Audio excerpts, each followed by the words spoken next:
Chapter 29. Mr. Collins's triumph, in consequence of this invitation, was complete.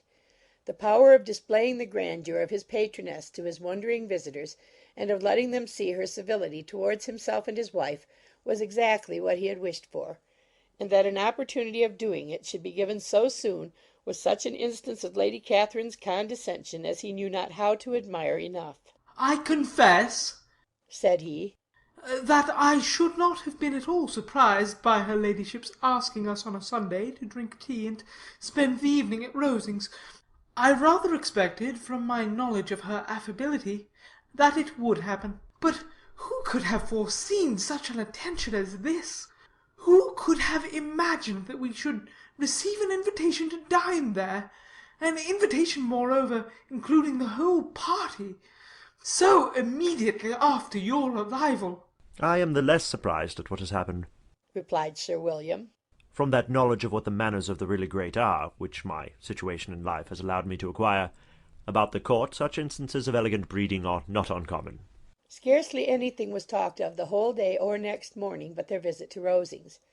Mr. Collins was carefully instructing them in what they were to expect, that the sight of such rooms, so many servants, and so splendid a dinner might not wholly overpower them. When the ladies were separating for the toilette, he said to Elizabeth, "Do not make yourself uneasy, my dear cousin, about your apparel.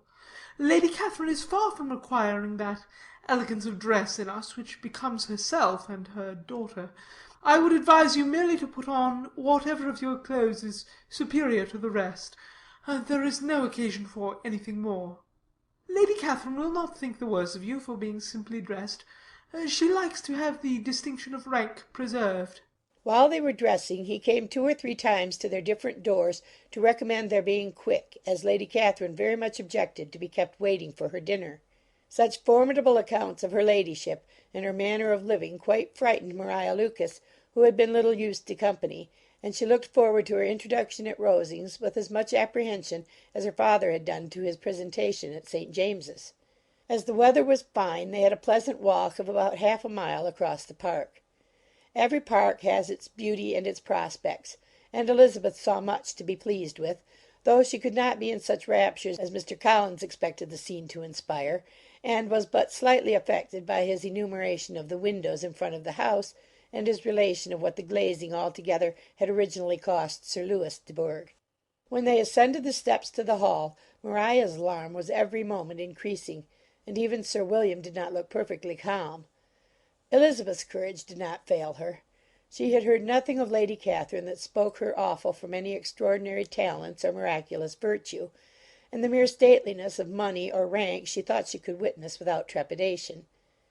From the entrance hall, of which Mr. Collins pointed out, with a rapturous air, the fine proportion and the finished ornaments, they followed the servants through an antechamber to the room where Lady Catherine, her daughter, and Mrs. Jenkinson were sitting.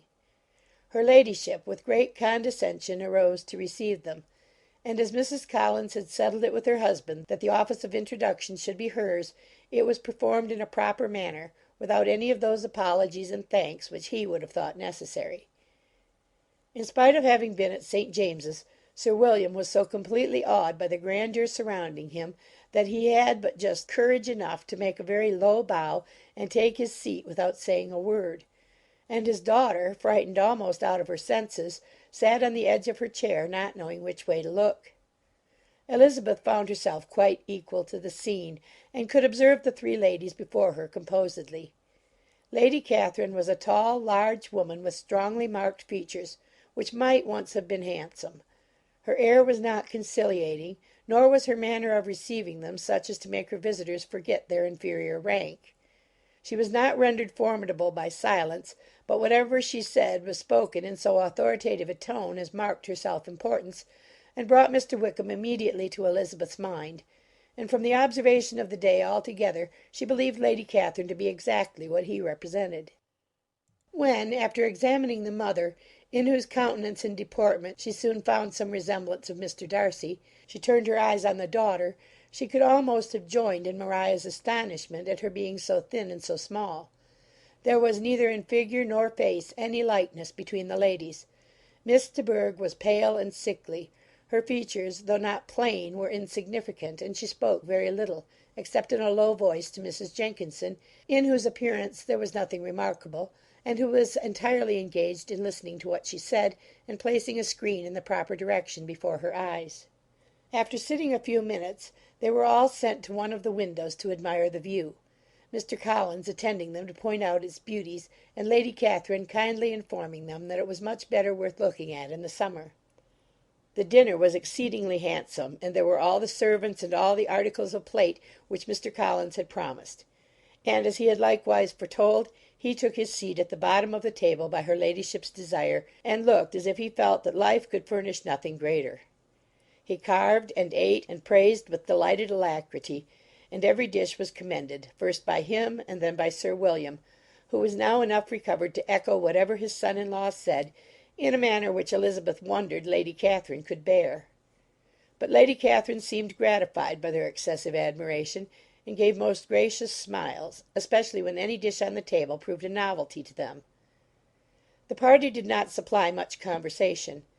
Elizabeth was ready to speak whenever there was an opening, but she was seated between Charlotte and Miss de Bourgh, the former of whom was engaged in listening to Lady Catherine, and the latter said not a word to her all dinner time. Mrs. Jenkinson was chiefly employed in watching how little Miss de Bourgh ate, pressing her to try some other dish, and fearing she was indisposed. Maria thought speaking out of the question, and the gentlemen did nothing but eat and admire. When the ladies returned to the drawing-room, there was little to be done but to hear Lady Catherine talk, which she did without any intermission till coffee came in, delivering her opinion on every subject in so decisive a manner as proved that she was not used to have her judgment controverted. She inquired into Charlotte's domestic concerns familiarly and minutely, gave her a great deal of advice as to the management of them all, told her how everything ought to be regulated in so small a family as hers, and instructed her as to the care of her cows and her poultry. Elizabeth found that nothing was beneath this great lady's attention which could furnish her with an occasion of dictating to others. In the intervals of her discourse with Mrs. Collins, she addressed a variety of questions to Maria and Elizabeth, but especially to the latter, of whose connections she knew the least, and who she observed to Mrs. Collins was a very genteel, pretty kind of girl. She asked her at different times how many sisters she had, whether they were older or younger than herself, whether any of them were likely to be married, whether they were handsome, where they had been educated, what carriage her father kept, and what had been her mother's maiden name. Elizabeth felt all the impertinence of her questions, but answered them very composedly. Lady Catherine then observed, "Your father's estate is entailed on Mr. Collins, I think, for your sake," turning to Charlotte. "I am glad of it, but otherwise I see no occasion for entailing estates from the female line. It was not thought necessary in Sir Lewis de Bourgh's family. Do you play and sing, Miss Bennet?" "A little." "Oh, then, some time or other we shall be happy to hear you. Our instrument is a capital one, probably superior to you shall try it some day. Do your sisters play and sing?" "One of them does." "Why did not you all learn? You ought all to have learned. The Miss Webbs all play, and their father has not so good an income as yours. Do you draw?" "No, not at all." "What? None of you?" "Not one." "That is very strange, but I suppose you had no opportunity. Your mother should have taken you to town every spring for the benefit of masters." "My mother would have had no objection, but my father hates London." "Has your governess left you?" "We never had any governess." "No governess? How is that possible? 5 daughters brought up at home without a governess? I never heard of such a thing. Your mother must have been quite a slave to your education." Elizabeth could hardly help smiling as she assured her that had not been the case. "Then who taught you? Who attended to you? Without a governess you must have been neglected." "Compared with some families, I believe we were, but such of us as wished to learn never wanted the means. We were always encouraged to read, and had all the masters that were necessary. Those who chose to be idle certainly might." "Ay, no doubt. But that is what a governess will prevent. And if I had known your mother, I should have advised her most strenuously to engage one. I always say that nothing is to be done in education without steady and regular instruction, and nobody but a governess can give it. It is wonderful how many families I have been the means of supplying in that way. I am always glad to get a young person well placed out. 4 nieces of Mrs. Jenkinson are most delightfully situated through my means, and it was but the other day that I recommended another young person who was merely accidentally mentioned to me, and the family are quite delighted with her.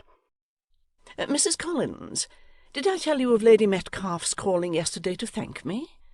She finds Miss Pope a treasure. Lady Catherine, said she, you have given me a treasure. Are any of your younger sisters out, Miss Bennet? Yes, ma'am, all. All? What? All 5 out at once? Very odd.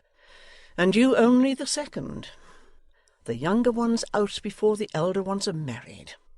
Your younger sisters must be very young. Yes, my youngest is not 16. Perhaps she is full young to be much in company. But really, mum, I think it would be very hard upon younger sisters that they should not have their share of society and amusement, because the elder may not have the means or inclination to marry early. The last-born has as good a right to the pleasures of youth as the first, and to be kept back on such a motive, I think it would not be very likely to promote sisterly affection or delicacy of mind. Upon my word, said her ladyship. You give your opinion very decidedly for so young a person. Pray, what is your age? With 3 younger sisters grown up, replied Elizabeth, smiling. Your ladyship can hardly expect me to own it.